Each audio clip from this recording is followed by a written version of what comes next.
Welcome back, Knuckleheads. I'm Lupine Fiasco, and this is your bonus daily FaB gameplay content. Once a month, I give you a bonus episode of DFG for your enjoyment. But if you want more than that, you don't have to wait until next month. Daily FaB gameplay patrons at the Searing Emberblade tier get bonus content every week, ranging from gameplay series against players I know personally, to unreleased gameplay from Talishar, to, in this case, my thoughts on the spoilers we have seen from Armory deck Kayo. Patrons at the Searing Emberblade tier will also get access to every other tier bonus, including access to the DFG Discord, access to the shiny cardboard Talishar card backs, and a feature in every DFG video. Subscribing to Patreon is easy. Click on the link in the video description below, head on over to the DFG Patreon page, and click the Searing Emberblade tier in order to start getting your weekly bonus content, including an archive of all of the content released so far. I really hope you'll enjoy it. I know the patrons currently do, and I really hope that you can be a part of them. Whether you do or you don't, good luck in your pro quests this weekend. Enjoy my thoughts on the Armory deck KO spoilers, and I will see you all on Monday for your regularly scheduled DFG content. Until then, take care.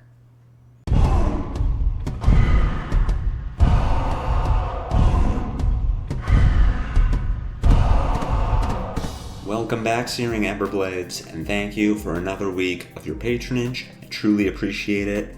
I could do this without your patronage, but it would be a lot less fun. I would miss seeing you all on Discord, I would miss our conversations, and I would miss being able to make these videos for you. So thank you for continuing to be here. Something new this week. I realized that we've been getting some spoilers for the Armory deck Kayo, and unlike the spoilers we got in Heavy Hitters for FaB, Tenacity, and Nasty Surprise, I never made a video about these when they were released. And there are a couple reasons for that, but ultimately, I think it was a mistake on my part. I do want to give you this content, give you my thoughts on the Kayo cards. I'm a lot less experienced with Kayo than I am with FaB. I feel a little less qualified to talk about the spoilers than I did with FaB. I felt I had a much better understanding of how those would impact the deck, but I really do want to talk about these. Of course, we'll be getting more spoilers over the next few weeks, but what we have so far is really good, and I really want to talk about it with you. So I'll get into that in just a minute. Other updates. Talishar card backs are in the works. I have submitted the card backs to the folks over at Talishar. My understanding is we are just waiting for the Talishar server to reset before those card backs go live. I'll let you know in Discord and on YouTube when they do. I think they're neat. They're not super flashy. They look like a gold foil envelope. But that is what this channel is about. It's about winning shiny cardboard. So I want to represent that in my videos. Hopefully you do too. The card backs are not locked. I would like to do something a little more impressive in the future. Maybe some custom art. Maybe something a little more in line with representing the heroes that we play here at Daily FaB Gameplay. But at least for the short term, we are going to have some Talishar card backs. And I think that is really, really special. For those of you going to Battle-Hardened San Francisco, I'm unsure if I'm going. Life might just keep me away for that weekend, despite it being a very short drive, relatively speaking, from my home. I'll let you know if I am going to go. If I do go, hopefully I see all of you there. If so, please come up and say hi. I really enjoy meeting all of you. Minneapolis in June, I will be going to. I will be playing at Nationals. Obviously, that's a little further out, but we can certainly talk about that when it gets closer. And I don't think there is anything else as far as current events or news, so let's just jump into the spoilers. As of April 5th at 2:22 p.m., 14:22 for you folks on the 24-hour clock, we have 3 spoilers. Savage Sash, Strength Rules All, and run Roughshod. If you aren't aware, this is from the Kayo Armory deck. It is a pre-constructed, classic constructed legal deck that will be sold by local game stores starting on May 3rd. The deck itself will cost $40, and it has been confirmed that every card in the deck will come in a play set of 3 cards. So unlike the Duranthia vs. Rhinar Classic Battle set, you won't have to buy multiple copies of the decks, of the product, to get your play set. So in that regard, LSS does seem to have learned from past mistakes. What they may not have learned from is all 3 of these cards are very playable, and I think 2 of them are absolute locks for any KO deck. So if the intention was to make playable decks that new players or players new to the CC format could buy and immediately jump into their local scene, those new players are going to have to fight with established players like me because I want this product. These cards are very strong and I want to put them in my deck. So we'll start with the strongest, Savage Sash. As an action, you can destroy Savage Sash. Attack action cards with 6 or more power cost you 1 resource less to play this turn. That action has go again. The Sash itself has temper and blocks for 2. So this is Courage of Blade Hold for Brute. And unlike with weapons, it works for attack action cards. So obviously this will work with every Brute. I don't know if Rhinar and Levi will want to play this, as they do have attacks in their deck that don't have that 6 power. For Kayo, every attack in our deck has 6 power. It's worth noting that this is not base power, it is just power when you play the card. So, intended to work with Kayo. Technically, we don't have release notes yet that would indicate if this works with Kayo's attack buff for cards not on the combat chain. There has been some murkiness as far as whether a played card goes onto the chain before Sash would see it, but based on the templating of the card, I can't imagine that this is not intended to work with Kayo's effect. So effectively, you would destroy Savage Sash. All of your attack action cards would cost 1 less resource for the turn. Notably, your Mandible Claw would continue to cost 2. So what does this do for us? How is this better than Fandal Spring Tunic or Hardened Crossstrap? For one thing, it blocks 2 all of the time, and even 3 if you're in a pinch. So that is a huge upgrade over Hardened Crossstrap and Spring Tunic. Spring Tunic, I think, is going to keep its edge in the longest of games against Guardian, against Fatigue Assassin, which we may be seeing a lot more of now that Dromai is on her way out. I think that you will still get more utility out of Fandal Spring Tunic than you would out of Savage Sash, but in every matchup that you aren't expecting to exceed 12 turns, and maybe even fewer turns than that, I think Sash is going to be the go-to piece of equipment. Blocks 2, which is huge against Warrior, against Ninja, against other Brutes. It's just 2 more life. It is also an additional way to block on hits without using cards from hand. With Sash, you can block a 6 power Command and Conquer with only armor and not lose any of the armor. Right? That's massive. As of now, you can do it, but you have to block with your Scowling Flesh Bag, and you lose the Flesh Bag when the combat chain closes. Here, between Sash, Bonebreaker, and Leathers, you can block 6 power without losing any equipment. You can block a dominated Crippling Crush with only equipment. You would lose your Flesh Bag, but you would keep every card in your hand and your arsenal. So this is, just on defensive value alone, huge. If the effect was Hardened Crossstrap with 2 more block, that card would be insane. And I think this card is going to be even better. So what Savage Sash does as its floor is get us 3 more power on basically any turn where we would have agility. So imagine you have agility, you have a blue, and you have a swing big in hand, let's say.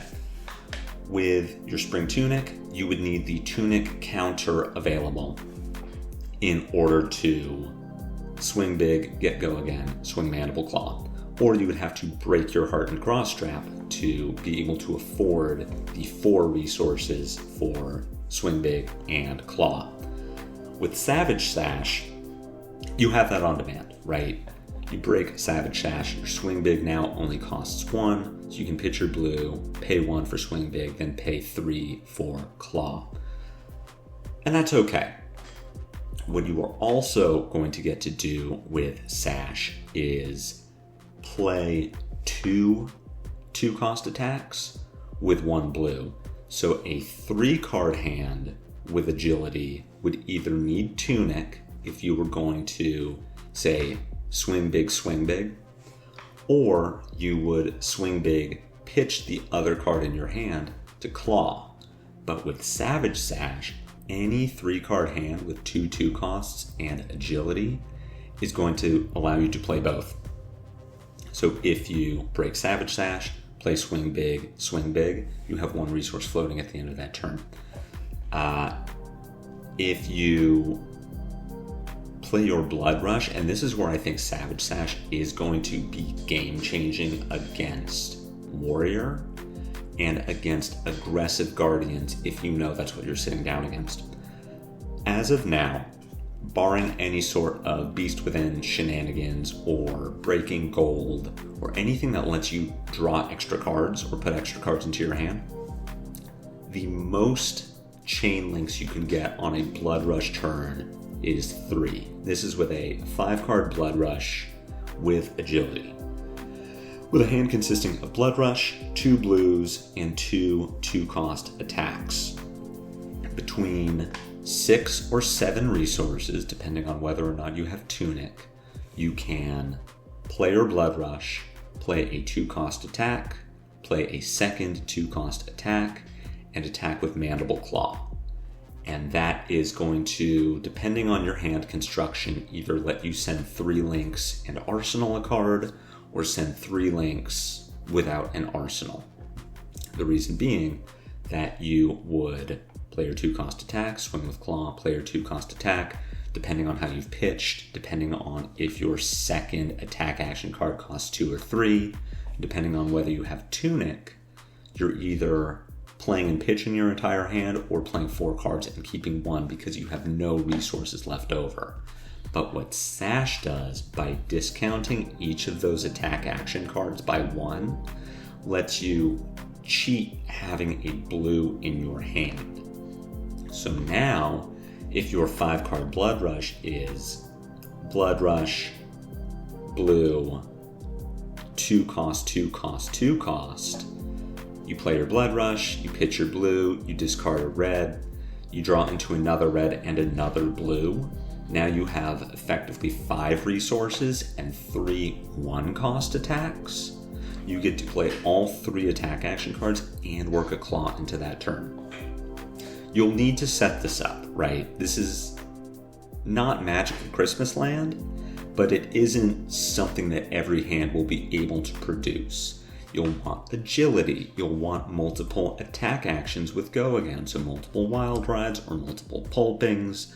Obviously, you would need luck on your side so that your red wild ride is not discarding your red pulping and drawing you another blue. But it's doable, and it wasn't doable before unless you had a Beast Within and got lucky off the draw discard. Now, assuming you have agility and enough ways to generate that go again, you are easily going to be able to work an extra 8 power into your Blood Rush turns by playing another 2-cost 6. That's huge. Savage Sash now got you 10 value over the course of that game, whereas Hardened Cross Strap maybe didn't even do that. Tunic maybe didn't do that. But Sash did on your biggest turns where you're pushing damage over the top of these really defensive decks. There are going to be other use cases for Savage Sash. It makes Savage Feast a 0-cost card. It makes Run Roughshod, which we haven't gotten to yet, a 0-cost card. That's huge. You're going to be able to do really cool things with Savage Sash, and I'm really excited to be able to work with it and play with it and see what more of those lines look like. So I think Savage Sash is a great card. I think it on its own is a reason to pick up the Kayo Armory deck. It will see play in every constructed Kayo deck. It may not be the end-all be-all. I think Tunic does have a place, but I think this easily replaces Hardened Crosstrap in any deck that currently runs it, and this gets a spot in any deck that isn't running HCS. Moving on to Strength Rules All. This was spoiled maybe a week or so ago. Very low resolution image. It didn't show up in the official spoilers of the FaB Discord, so I was convinced that this card was fake. Today we did see it officially spoiled, so the card is not fake, but I don't think it is quite good enough to make every KO deck. Strength Rules All is a 2-cost, 6-power brute attack. It blocks 3. And it says when it hits a hero, turn a card in their arsenal face up, then banish an attack action card in their arsenal with power less than the damage dealt this way.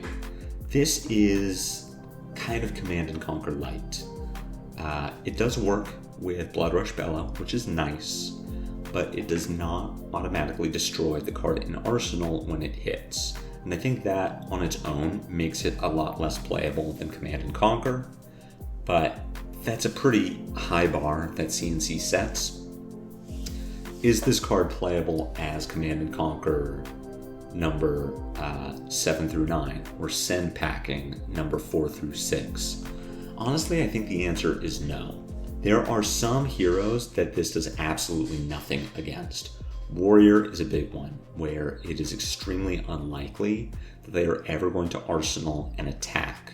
Illusionist is another one. If Prism is arsenaling a card, it's probably a defense reaction or an instant. It isn't going to be a Herald, and even if it was a Herald, because the attack in the arsenal needs to have less power than the damage that Strength Rules All deals, even if they arsenal a 6-power Herald, so Yellow Herald of Protection, Wartune Herald, this won't deal more damage than it has power. This will deal 6 damage. Herald of Protection has 6 power, so it doesn't banish the Herald.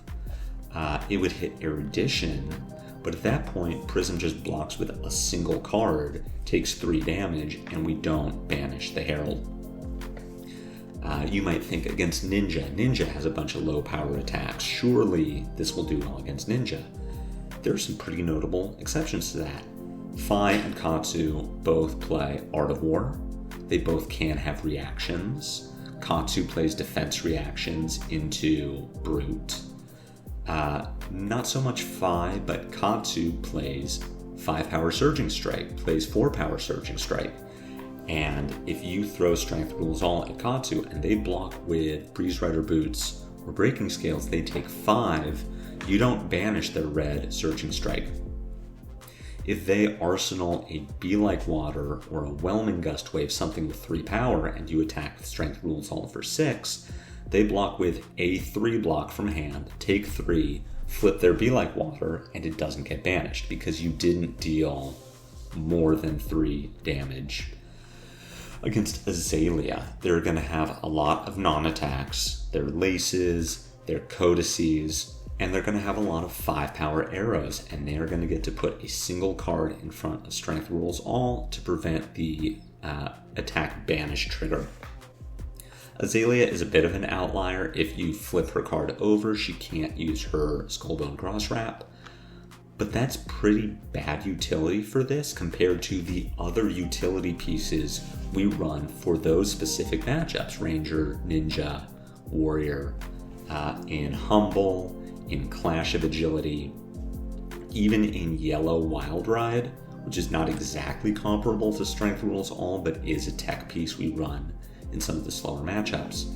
I don't think Strength Rules All is a bad card. I think it is a good replacement for Command and Conquer for new players or players on a budget that can't afford to put down $70 or $80 on a copy of a card.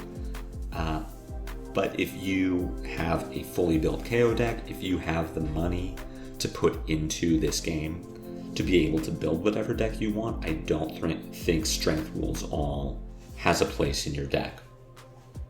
What I do think has a place in every Kayo deck, certainly, and maybe just every Brute deck, is Run Roughshod. I think this is the most innocuous of the 3 cards we've seen. Run Roughshod is a blue pitch, 1 cost, 5 power, Brute attack action. It blocks for 3, and the text reads, play this only when you've discarded a card with 6 or more power this turn. It's very innocuous. It has no on-hit. I would not call it a power card, but it is better than every 3-block blue in our deck. I don't think it's better than Natural Windup, but it's better than every other 3-cost blue attack action in our deck. It's better than Assault and Battery. It's better than Wrecker Romp. It's certainly better than Pound Town or Reincarnate or Riled Up, and the sole reason is that this costs 1 and those cost 3. I am not embarrassed to put Run Roughshod into my arsenal. I am not embarrassed if I draw Run Roughshod off of a Blood Rush Bellow or off of a Wild Ride or a Pulping, because this is going to fit into those turn cycles. If I have a 3-card hand and I play a Wild Ride, I pitch a blue, and I end up keeping Run Roughshod, that's 5 more damage at the end of the turn that otherwise might have only been 3 damage if I had pitched a 3-cost blue to attack with a Mandible Claw. The best use case for Run Roughshod is going to be when you have this, a second blue, and a windup in hand, and you get to pitch your blue, attack with Mandible Claw, discard your windup to give it go again, and turn on the play condition of Run Roughshod, then play Run Roughshod for 5. We are talking about a 3-card 9 that also makes an additional might or an agility token. That's huge. This at the end of a Blood Rush turn is going to be just fine. With Blood Rush, it's a 1-cost 7. With Blood Rush and Savage Sash, it's a 0-cost 7. It's like so good, so much better than having to struggle with your Pound Town or Reincarnate or your Smash Instinct. And we aren't even having to work to find room for this because we have these junky blues that really are in the deck because they satisfied Kayo and because they can maybe kind of sometimes be good at the end of a game when we're trying to close it out with a Smash Instinct Intimidate or a discard windup play 6 power Riled Up. Run Roughshod is going to easily replace any of those cards. It is going to fit so much better into our cost curves and into our game plan. I am never embarrassed to tuck this into Arsenal, where I am embarrassed to Arsenal really any other blue in our deck. I don't want any other blue in my Arsenal because I'm going to have to take an entire turn to play it out of the Arsenal. Run Roughshod fits into so many 2 or 3 card hands that a Riled Up or a Reincarnate does not. So Run Roughshod, definitely not as flashy or as impressive as Savage Sash, but it is a fundamental building block of the Kayo deck that I think will stay in Kayo until Kayo LLs. I think the card is that good. I think it is that just workable into what Kayo is trying to do, and very likely going to be the highlight of the Kayo Armory deck. Savage Sash is great. Savage Sash could definitely eat a ban at some point. Definitely works with any sort of degenerate combo that may be coming down the pipeline, but Run Roughshod is just going to stay solid and be solid. So that's it for Armory deck Kayo spoilers so far. The deck itself releases in less than a month, so I imagine we will be seeing more spoilers in the next few weeks. Not every card in the deck is going to be new. I imagine we're going to see some Wild Rides and Bear Fangs and Pulpings. The development time on this deck can't be that long, and there can't be that many resources put into this. But the 3 cards we've seen so far, I think are all outstanding. Savage Sash and Run Roughshod are definitely going into my deck. I think they'll go into your deck too. Strength Rules all, not quite good enough, but definitely get used to seeing the card. I think budget builds and decks for newer Kayo players that are just starting out are going to include this card, and it's going to be just fine. So that's it. I hope you enjoyed this new little piece of content. I enjoy doing these spoiler reviews. I would like to do it more often. I'm very limited in the decks I play, so don't expect any reviews of Mystic Heroes for the foreseeable future. If I pick any of them up to play, then I'm happy to talk about the cards that come out in future sets for those heroes. But I am not a very well-rounded player. I am not the sort of person that can intuitively know how good a card will or won't be and can talk about it without having played the deck or the hero. But I am always happy to talk about the things that I do understand, and for now that is Brute.